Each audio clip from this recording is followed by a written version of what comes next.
Since this is Mother's Day weekend, I decided to prepare a little talk in honor of mothers.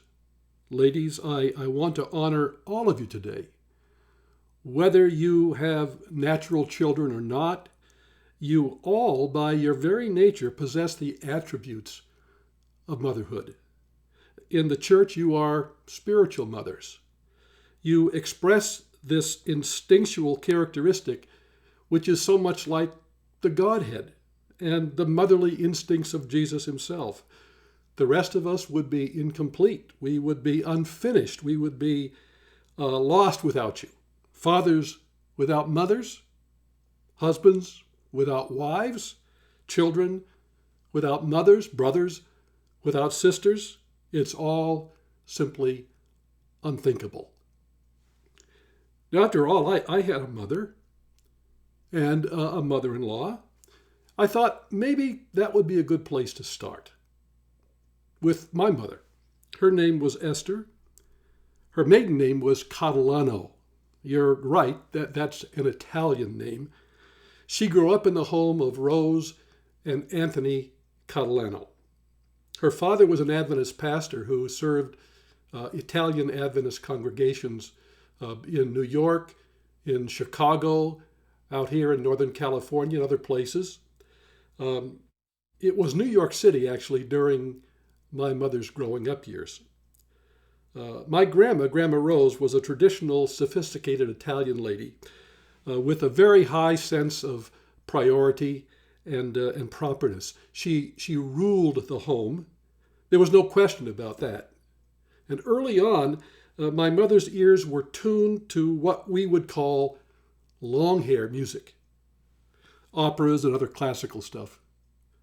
She became an accomplished pianist and organist. One of her sons became a contemporary Christian musician, a composer, producer, a performer with the Heritage Singers. I think it embarrassed her, but she hid it pretty well. Mom and Dad lived for years just a few miles apart in the greater New York City area, but they never got together until college days. And it was sort of a strange matchup, unless you really believe that opposites attract. She was a beautiful woman with a gorgeous complexion and thick, dark hair. He was sort of like me, only more so. He was sophisticated, all right, but without Mom's highly cultivated tastes. He loved sports, for example, golf, tennis, ping pong, baseball, so on. Mom simply tolerated those things. And his taste in music didn't run into the long hair stuff like hers did. Now, Mom's parents and her family were scandalized by the idea that she was choosing this particular man as a life partner. She deserved better, is what they thought. A doctor, maybe a dentist, a lawyer, a man of some wealth and standing. That's what they wanted for her. And above all, they wanted an Italian. A lowly pastor without any pedigree. They thought it was a travesty that she would marry him. But once they got to know him, they all fell in love with him, just like Mom had done. He was a pastor for many years right here in Northern California. He and Mom were quite a pair. They inspired funny behind-their-backs comments like, the homeliest pastor in the conference has the most beautiful wife. Now, I never thought of my dad as homely, but I will confess that they made quite a contrast. Mom was a wonderful cook. She was a thoughtful, loving mother. She was a model of dignity and politeness. That was her way. Mom's love was like the love of Jesus. It was unconditional, and it was unquestionable. She passed away peacefully and gracefully about 7 years ago. I sat with her that last night, prayed with her, and I read to her the entire book of Esther, because her name was Esther. And that was the last best thing I could do for her. The Bible Esther, as you recall, became a queen, but we don't know that she was ever a mother. So maybe she isn't the best Mother's Day sermon material. Would you settle for a princess? Well, I have one here. I offer you Sarah, whose birth name was Sarai, both names being princess. Here's the story. Now these are the generations of Terah. Terah fathered Abram, Nahor, and Haran fathered Lot. Haran died in the presence of his father Terah in the land of his kindred, in Ur of the Chaldeans. Now, this clan of Terahs could trace its lineage back to the flood through Noah's son Shem, 9 generations earlier. They lived in Mesopotamia, that's the land between the rivers, between the Tigris and Euphrates rivers. It's there on the map that you can see right there in the lower right-hand quadrant. This area had been the center of a dynamic civilization, the Sumerian civilization. But the Sumerians as a society vanished off the scene about 200 years before the time of Abraham. Their hometown, Terah's hometown, with his family, was the city of Ur of the Chaldees. It was a center of moon worship. Moon worship, you might say. What on earth are these patriarchs doing worshiping the moon? Well, let's just take a look at Joshua 24:2. Joshua said to all the people, "Thus says the Lord, the God of Israel, long ago your fathers lived beyond the Euphrates, Terah, the father of Abraham and of Nahor, and they served other gods." Evidently, the clan of Terah did not have a well-developed theology. Ellen White wrote, with their idolatry, they united in the worship of the true God. And Abram and Nahor took wives. The name of Abram's wife was Sarai. The name of Nahor's wife, Milcah, the daughter of Haran, the father of Milcah and Iscah. Well, folks, it's complicated. It's a tangled family structure. Maybe this chart will help. You can see that Terah, the godfather of the clan, had at least 2 wives. It seems that Abram, Nahor, and Haran were full brothers, sons of one of Terah's wives, and Sarai was Terah's daughter by another wife. Haran, one of the brothers, died, leaving 3 children that we know of. A son, Lot, is the best known of the 3. Then there were 2 daughters, Milcah and Iscah. Nahor, Abram's surviving brother, married Milcah, his niece, the daughter of his dead brother. Abram married Sarai, his half-sister, again, the daughter of Terah by his other wife. Got the picture? So Sarai married within her family, something extremely rare or unheard of in our day, but not uncommon in her day. Sarai's life was complicated by her knowledge of what was expected of her as Abram's wife. Abram, the eldest brother, stood to inherit the family fortune and to become the family patriarch when his father Terah passed away. Abram would need a son to carry on the family name and to inherit after him. Now, Sarai was barren. She had no child. Now, that wasn't the only thing making life difficult for Sarai. Look at this. Terah took Abram his son, and Lot the son of Haran his grandson, and Sarai his daughter-in-law, his son Abram's wife, and they went forth together from Ur of the Chaldeans to go into the land of Canaan. Sarai had no choice, of course, in that matter.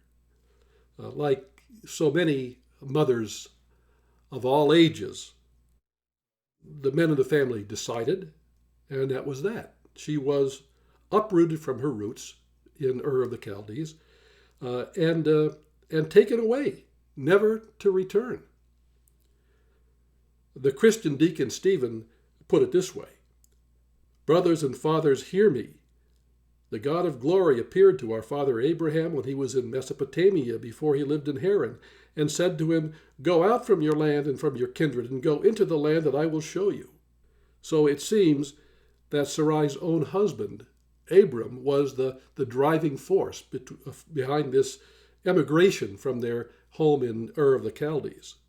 God had called him. What Sarai didn't know was that God was calling her too. But when they came to Haran, they settled there. The days of Terah were 205 years, and Terah died in Haran.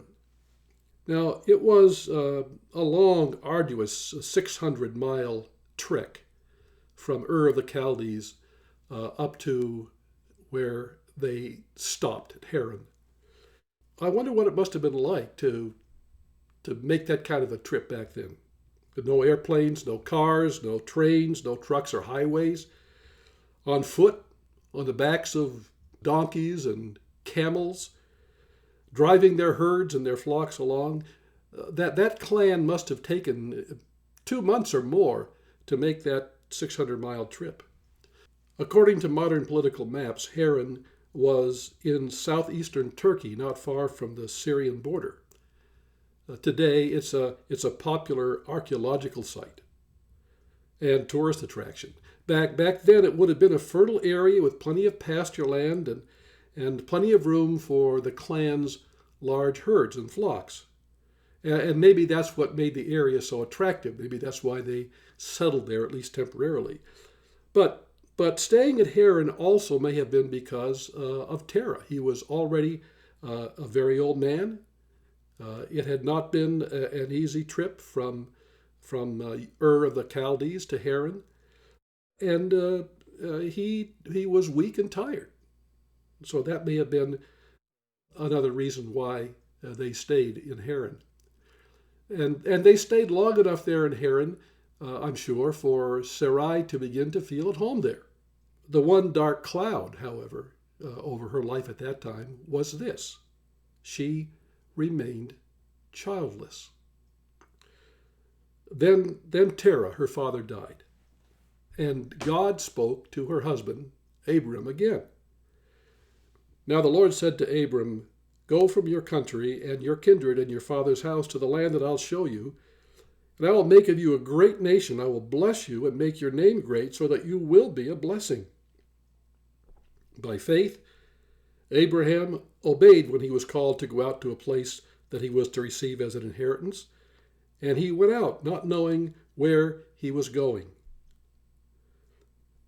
Where Abram went, Sarai went. Her nephew Lot joined them. Nahor, Milcah, and their side of the family were content to put down their roots in Haran. And this split up of the family must have been an emotional time for all of them. It was a real goodbye. They would never be together again. Abram was 75 years old at this time. Sarai was 10 years younger. In that era, they would have been middle-aged. Prime of life, some might say. They were well fixed financially. They had plenty of livestock and lots of servants. And they knew that God had called them. What a wonderful knowledge that would have been. At least they knew that he had called Abram. He had promised to give Abram offspring, but Sarai was barren. So here's a question. Was Sarai part of God's plan? Or was she not? Without a son, how could she be? Well, it was about 400 miles from Haran into the land of Canaan. Another long, tiring trek. And, there was really no end in sight because they weren't sure where they were going. As it turned out, they lived like wandering nomads, going from place to place. There was plenty of real estate, but none of it was theirs. And there was still no sun. Now, there was a famine in the land. So Abram went down to Egypt to sojourn there, for the famine was severe in the land. And when he was about to enter Egypt, he said to Sarai his wife, I know that you're a woman beautiful in appearance. When the Egyptians see you, they'll say, this is his wife. Then they'll kill me, but they'll let you live. Say you're my sister, that it may go well with me because of you, and that my life may be spared for your sake. So, because of her husband's lack of faith, Sarai was put in grave danger. As Abram feared, the Egyptians saw Sarai. They were charmed by her beauty. Word got around to the Pharaoh. When he saw her, he wanted her, and he took her as his own. But God protected Sarai. There was a curse on Pharaoh's house, and he finally figured out that it was because of Sarai. And then, of course, the whole thing unraveled. He sent her back to her husband, and then he commanded them in no uncertain terms to leave Egypt. Now, this travesty was repeated later on when a Philistine king was the victim of the deceit. Well, 10 years went by, and Sarai still had not produced an offspring for her husband. In spite of his occasional failures, he was still a man of faith. He trusted in the promises of God, and he would, he knew, have a son in God's good time. But Sarai, she began to believe that God had written her out of his plan. And this led her to decide on what seemed like an obvious solution. A surrogate, a maidservant of her own household, could bear Abram a son. He would have offspring. She herself was not part of God's promise, she thought, but she could raise the child as her own. Well, you know the story. Abram took the maidservant Hagar as a second wife. They had a son, Ishmael, when Abram was 86 years old. He loved that boy, and he was trusting that he was the offspring that God had promised. It must be true, then, that Sarai, even though she was his first wife, his lifetime love, it must be true that she, however loyal she was to him, she was not part of God's plan. Well, 13 years later, God appeared to Abram and restated his promises. And he gave Abram a new name, Abraham. And there was a new name for Sarai, too. She became Sarah. And God said to Abraham, As for Sarai, your wife, you shall not call her name Sarai, but Sarah shall be her name. I will bless her, and moreover, I will give you a son by her. I will bless her, and she shall become nations. Kings of peoples shall come from her. Then Abraham fell on his face and laughed, said to himself, Shall a child be born to a man who is 100 years old? Shall Sarah, who is 90 years old, bear a child? Well, Sarah herself must have been stunned by the news. Stunned, I guess, in a good way. It seemed now that God's promise was not for her husband alone. She was in the plan too. After all her doubting, she was included. The whole idea was really just too wonderful to believe. It was incredible. The next time the Lord came to visit Abraham, he asked where Sarah was. Abraham said, Well, she is there in the tent. Well, she was in the tent, just inside the tent door, eavesdropping on the conversation. The Lord said, I will surely return to you about this time next year, and Sarah, your wife, shall have a son. And Sarah was listening at the tent door behind him. Now, Abram and Sarah were old, advanced in years. The way of women had ceased to be with Sarah. So Sarah laughed to herself, saying, After I'm worn out, My Lord is old. Shall I have pleasure? The Lord said to Abraham, Why did Sarah laugh and say, Shall I indeed bear a child now that I am old? Is anything too hard for the Lord? At the appointed time, I will return to you about this time next year, and Sarah shall have a son. And so it was. Barren, childless, and aged, Sarah clung to the unbelievable, to the unthinkable. Then she bore to Abraham the son of promise. Years, decades, a lifetime of doubt and uncertainty were swept away. God had not written her out of his plan. She was the mother of the promised son, and from her line would come the Savior of the world. She is included in Hebrews 11, that inspired chapter that honors men and women of faith.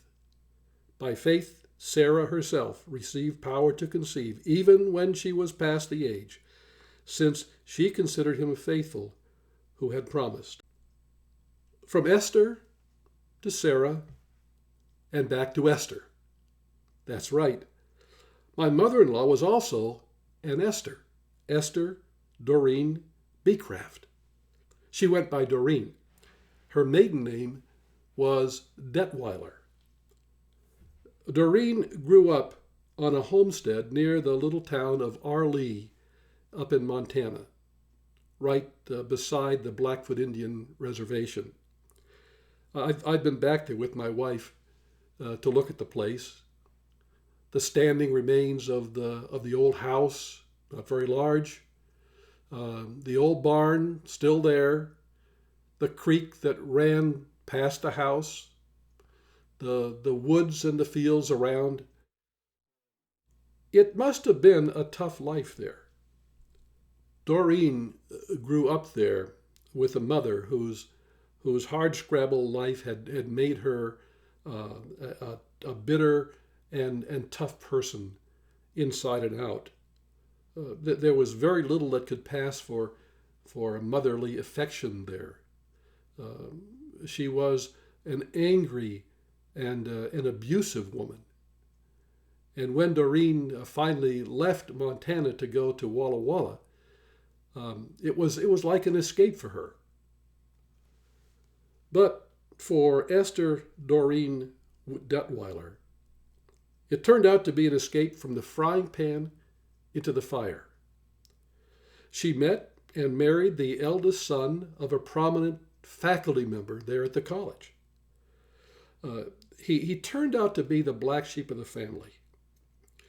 He was a disappointment to his parents, and he was a curse on Doreen. He dragged her from one catastrophe to another.